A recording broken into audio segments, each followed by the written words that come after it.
Welcome to another video brought to you by Appliance Reliance. Today we'll be working on a good old Samsung dryer that has an issue with heating. The unit does not heat, only blows cold air.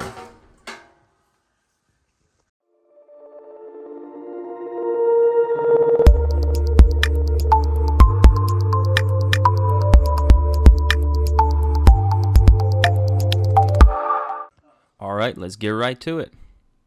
I went ahead and started the cycle after I placed my magnetic tray over the door switch to engage it, just so we can confuse the system so it thinks that the door is closed.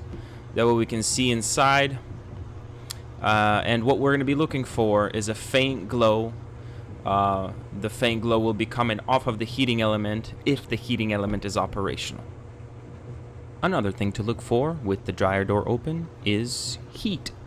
If you don't feel any heat inside the dryer drum, then more than likely you are having issues with a heating related component. Be sure to unplug the dryer before performing any of the following steps. Unlike the old school dryers, where all the heating components were located on the back side of it, in most of the new dryers, all the heating related components are on the inside of the unit. With that said, let's open the top up. The first clip that you need to depress is located here. The next clip that you need to depress is located on the other end of the dryer, right around here.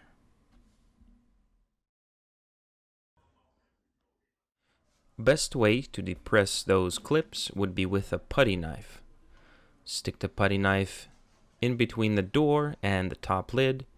Press on it fairly hard, which should release the tabs and allow you to open the lid all the way.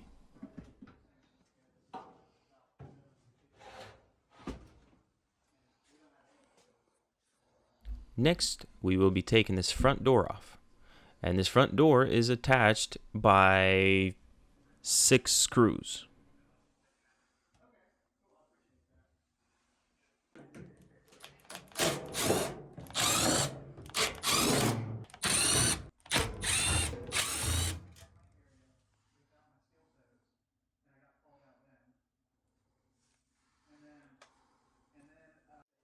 Once all the screws are out, the panel will yet again have 2 extra clips that you will need to depress in order for the panel to be released. Now, be very careful when sticking your fingers on this panel, as this sheet metal is very sharp and will cut you. I would recommend to wear gloves when handling this panel. Once the top of the panel starts to tilt, the last step is to remove the harness from the door switch. And all you need to do there is just pull the harness connector out of the door switch. Just wiggle it back and forth, front to back. It should come out fairly easy, but again, beware of that lip. It is very sharp. If you accidentally pull too fast, you will slice where your thumb area is.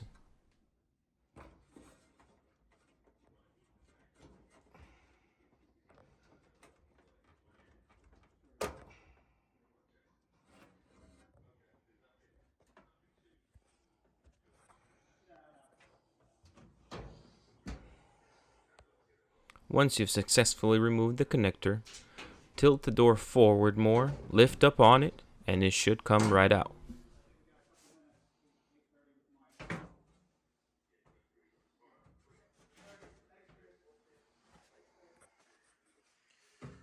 Next step would be to remove this front drum cover. It is attached by 5 screws, 2 on each side and 1 screw on the blower housing.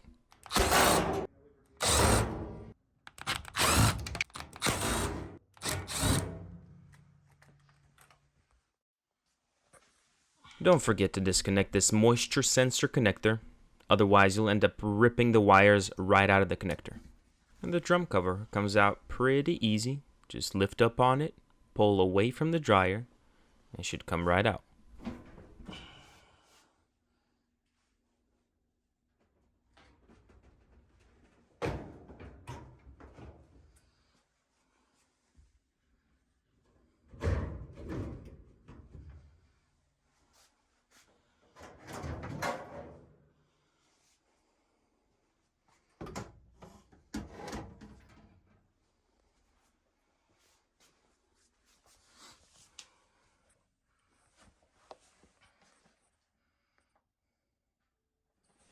Next step is to undo the belt tension. The drum is held in there via an idler pulley, which puts tension on the belt, which makes the drum spin. So take off the belt from the tensioner pulley or idler pulley, and that will release the drum.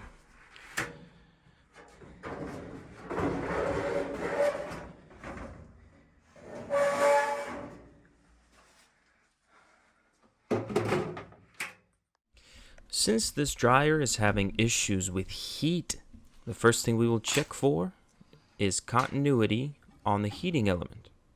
And the readings we are looking for would be between 0 to 50 ohms. Anywhere around that area would be a good working heating element.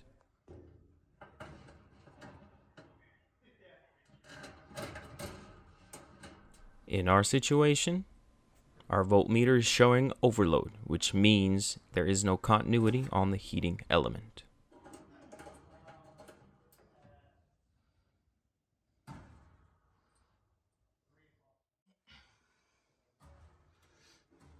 Before proceeding with the next step, double check and make sure the unit is unplugged. Most of the wire connectors on the heating element assembly will be hard to remove, so just take your time, wiggle them back and forth, and they should come off.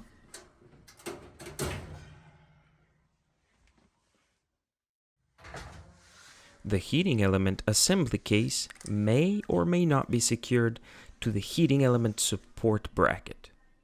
Ours is secure from the front, so we'll go ahead and remove it.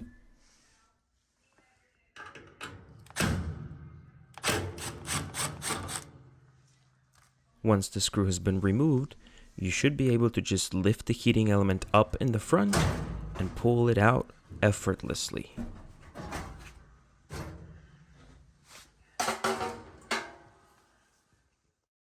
Unbend these tabs before removing any screws from the heating element case. This will make your job a lot easier.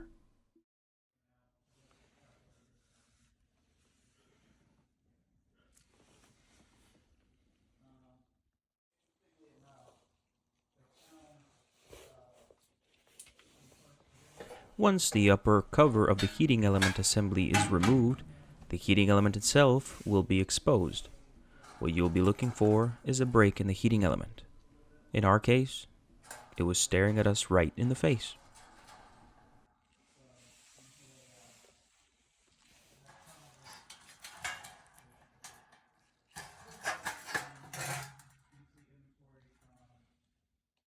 To remove the heating element, you will have to push the quick connects through the ceramic block. And to do that, you will have to straighten these tabs out. If these tabs were not bent, there is a possibility that these connectors could slide out from the dryer vibration during its normal operation, which then would cause a heating element short. So, whenever you're assembling this back together with your new heating element installed, don't forget to put the bend in those tabs, otherwise you could be facing a potential heating element problem in the future.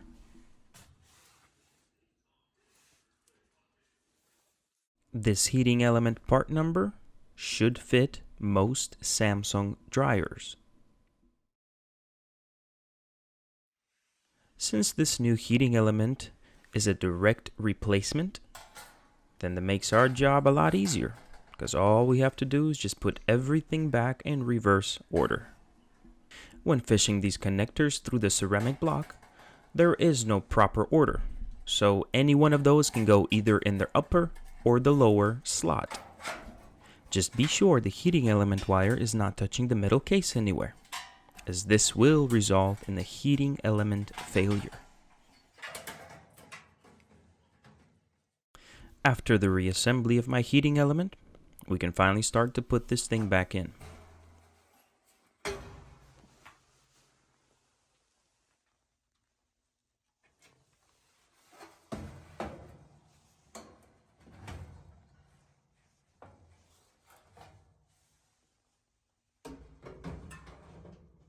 When sticking the heating element assembly back in, A firm click will verify that the heating element has seated in its original place.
The easiest way to reinstall the belt would be to go around the motor collet first, and then go around the tensioner pulley.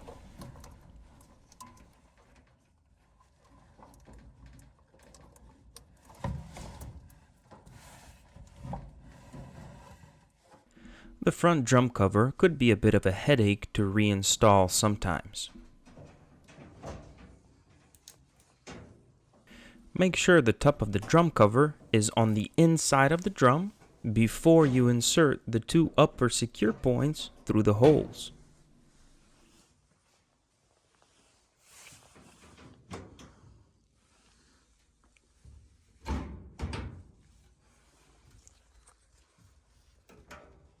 The lower part of the drum cover has two rollers on the inside, so the easiest way to get the rollers to go over the felt seal that's under the drum would be to rotate the drum as you push the lower part of the drum cover in.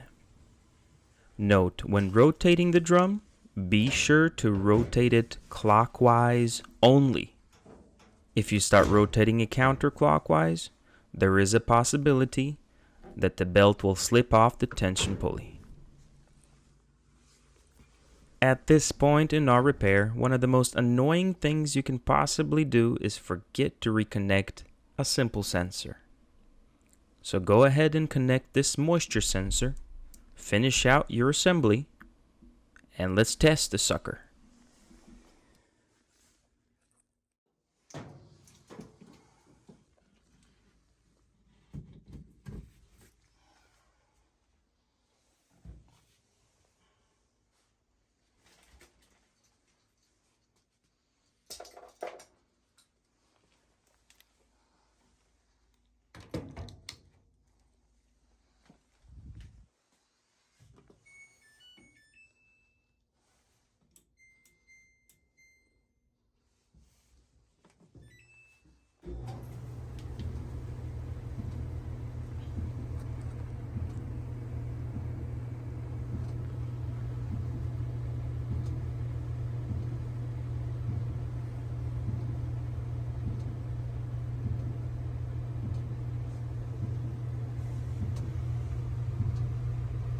And that faint orange glow would indicate a job well done.